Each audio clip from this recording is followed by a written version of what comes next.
आज मी इथे डाळ कांदा बनवलेला आहे, पण चण्याची डाळ न वापरता. तर कुठली डाळ वापरलेली आहे ते समोर आपण व्हिडिओत बघूया. अगदी झटपट बनते. यासाठी आपल्याला नाही डाळ भिजवायची गरज आहे, नाही बॉईल करायची गरज आहे. अगदी झटपट 10 मिनिटात खमंग झणझणीत अशी ही भाजी बनते, अगदी झटपट अशी. तर वेळ न गमावता रेसिपीला सुरुवात करूया. सुरुवात करण्याआधी तुम्ही जर ही रेसिपी फेसबुकवर बघत असाल तर माझ्या पेजला फॉलो करा आणि यूट्यूबवर बघत असाल तर माझ्या चॅनलला सबस्क्राईब करा. त्याचबरोबर लाईक, शेअर आणि कमेंट नक्की करा आणि व्हिडिओ पूर्ण बघा. हॅलो फ्रेंड्स, मी लतिकाच किचनमध्ये तुमचं स्वागत आहे. तर सगळ्यात पहिले आपल्याला हा डाळ कांदा बनवायसाठी कांदे घ्यायचे आहे. तर इथे 5 ते 6 कांदे मोठ्या साईजचे मी कापलेले आहे. छोटे असेल तर तुम्ही 7-8 कापू शकता. याला एकदम बारीक फाईन चॉप पण नाही करायचं आणि एकदम मोठे मोठे रफली चॉप पण नाही करायचं, मीडियम साईज ठेवायचं आहे. तर असे चॉप करून घेतले. आता गंज ठेवला आहे. गंजात मी तेल टाकलं आहे. मोठ्या चमच्याने 3 माप तेल टाकलेलं आहे. तुम्ही तेल कमी जास्त करू शकता. आता तेल तापलेलं आहे, त्यात आपण कांदे पूर्ण घालून घेऊया, म्हणजे आपल्याला कांदे व्यवस्थित शिजवता आले पाहिजे. तर पूर्ण कांदे घालून घेतले, थोडंसं मिक्स करून घेते आहे. कांदे घातले की सोबत आपण यात मीठसुद्धा घालून घ्यायचं, म्हणजे कांदे व्यवस्थित आणि छान असे लवकर शिजतात. तर इथे मी मीठ पण घालून घेते. पूर्ण मीठ एकाच वेळेनं घालायचं आपल्याला, नंतर वेगळं काही मीठ घालायचं नाही. ते मी 1.5 चमचा मीठ घातलं आहे. तुम्ही तुमच्या टेस्ट अकॉर्डिंग कमी जास्त करू शकता. त्याचबरोबर माझ्या चॅनलवर वेगवेगळ्या आणि नवनवीन रेसिपीज आहे. एंड स्क्रीनलासुद्धा मी रेसिपीज दिलेल्या आहे आणि आय बटनलासुद्धा दिलेल्या आहेत. तर नक्की विजिट करा आणि तुम्हाला कुठली रेसिपी आवडली ते मला नक्की कळवा. आणि हो, आजची जर रेसिपी तुम्हाला थोडी जरी आवडली असेल तर एक लाईक नक्की करा. आणि तुम्ही कुठल्या शहरातून माझी ही रेसिपी बघत आहे ते मला कमेंट करून नक्की लिहा, कारण की मला आवडेल की माझे व्हिडिओज कुठल्या शहरातनं बघतायत ते. त्याचबरोबर आता बघा, इथे कांदा थोडासा सॉफ्ट झाला आहे, झाकून ठेवला होता, थोडा सॉफ्ट झाला आहे. तर यात मी अद्रक लसूण कुटून घातलेलं आहे. तुम्ही हवं तर पेस्टसुद्धा घालू शकता, पण कुटलेल्या याची टेस्ट खूप छान येते. भाजीला अगदी छान खमंग अशी चव तर येतेच, पण सुगंधसुद्धा येतो. तर अद्रक लसूण कुटून घातल्यानंतर एकदा छान मस्त मिक्स करून घ्यायचं आणि याला झाकून शिजू द्यायचं. अगदी कांदा आपला थोडासा म्हणजे ब्राऊन होतपर्यंत शिजून घ्यायचा आहे. अधामधात फिरवायचं.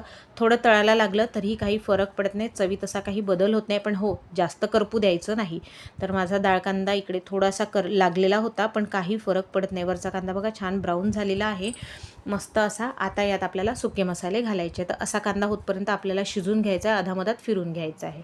आता सुक्या मसाल्यांमध्ये हळद, तिखट मी इथे 1.5 चमचा घातलेला आहे. तुम्ही तुमच्या टेस्ट अकॉर्डिंग कमी जास्त करू शकता. आता इथे घातलेला आहे 1 चमचा मी गरम मसाला घातलेला आहे. हा माझा घरचा बनवलेला गरम मसाला आहे. तुम्हाला जर याची रेसिपी हवी असेल तर मला नक्की कमेंट करा, मी याची रेसिपीसुद्धा तुमच्यासोबत शेअर नक्की करेन. तर आता सुके मसाले घातले, याला छान मिक्स करून घ्यायचं. आपल्याला जास्तही मसाले लागत नाही. अगदी माझा प्रयत्न हा असतो की आपल्या घरच्या साहित्यातनं खमंग अशा भाज्या कशा बनवायच्या आणि कशा कमी साहित्यात छान छान भाज्या, छान छान रेसिपीज बनवायच्या. तर असा प्रयत्न असतो. तर तो प्रयत्न थोडा मी करण्याचा प्रयत्न पण करते आणि व्यवस्थित होतो पण. तर ही माझ्या आई करायची रेसिपी ही खूप छान अशी वाटते मला. ही भाजी खायला खूप आवडते. तर आता कांदा झाल्यानंतर ही इथे डाळ वापरलेली आहे, मी मसूरची डाळ वापरलेली आहे. तर याला छान 2 पाण्याने धुवून घेतलं आहे. धुतल्यानंतर याला कांद्यात टाकून घेतलं आहे. तुम्ही हवं तर याला अर्धा तास भिजतसुद्धा घालू शकता, पण भिजवण्याची काहीच गरज नाही. अगदी झटपट ही भाजी बनते. लगेच डाळ धुतली 2 पाण्याने की भाजीत कांद्यात टाकलं की डाळ खूप लवकर शिजते. अगदी 10 मिनिटात हा डाळ कांदा बनतो. आपण चण्याच्या डाळीचा डाळ कांदा बनवतो जो पारंपरिकरित्या, त्याला वेळ लागतो आणि त्याला डाळ भिजत टाका, बॉईल करा, असे 2-3 प्रोसेस असतात. तर आता मसूरची डाळ टाकल्यानंतर मी झाकण झाकलेलं आहे, त्याच्यावरती वरतून पाणी घातलेलं आहे, म्हणजे गंजाच्या ज्या वाफेनी आहे ते हे ताटलीवरचं पाणी गरम होईल आणि तेच पाणी आपण भाजीत सोडूया, म्हणजे भाजीला खूप छान चव येते. शक्यतो थंड पाणी घालायचं नाही. थंड पाण्याने थोडी चव 19-20 होते. आपल्याला जर खमंग भाजी हवी असेल तर असं गरम पाणी टाकायचं. तर आता बघा पाणी गरम झालेलं आहे. आता भाजीत मी पाणी सोडून घेतलं आहे. अलगदपणे सोडायचं, कारण की पाणी सोडताना आपल्या अंगावर उडायला नको म्हणून. तर पाणी घातल्यानंतर याला व्यवस्थित मिक्स करून घ्यायचं आणि अजून 5 मिनटं 5 मिनटात हे डाळ पण सगळी गळून जाते आणि मस्त असा घट्ट आपल्याला थवथवी अशी भाजी मिळते. तर बघा, असा मसूरची डाळ दिसते. थोड्या वेळात तुम्हाला ही डाळसुद्धा दिसणार नाही, अगदी मस्त अशी होते. आता परत झाकण झाकले, त्यावर मी परत पाणी घालून ठेवते, म्हणजे मला जेवढं पाणी हवं आहे, 2 ग्लास मी टोटल या भाजीत पाणी घातलेलं आहे. तुम्हाला तुमच्या हिशोबाने कमी जास्त जसं पाणी पाहिजे असेल त्यानुसार तुम्ही कमी जास्त करू शकता. तर बघा पाणी छान गरम झालेलं आहे. आता हे पाणी मी टाकून घेते भाजीत आणि भाजीला ताटली न झाकता शिजवून घेते. म्हणजे मला जशी घट्ट पातळ हवी आहे त्यानुसार मी याला शिजवून घेते. तर पाणी घालून घेतलं आहे आणि भाजी बघा मस्त अशी छान झालेली आहे. बघा डाळसुद्धा पूर्ण शिजलेली, अगदी 5 मिनटात ही डाळ शिजलेली आहे. टोटल 10 मिनटात ही भाजी बनते. वेळ काही लागत नाही आणि खमंग अशी झटपट भाजी बनते.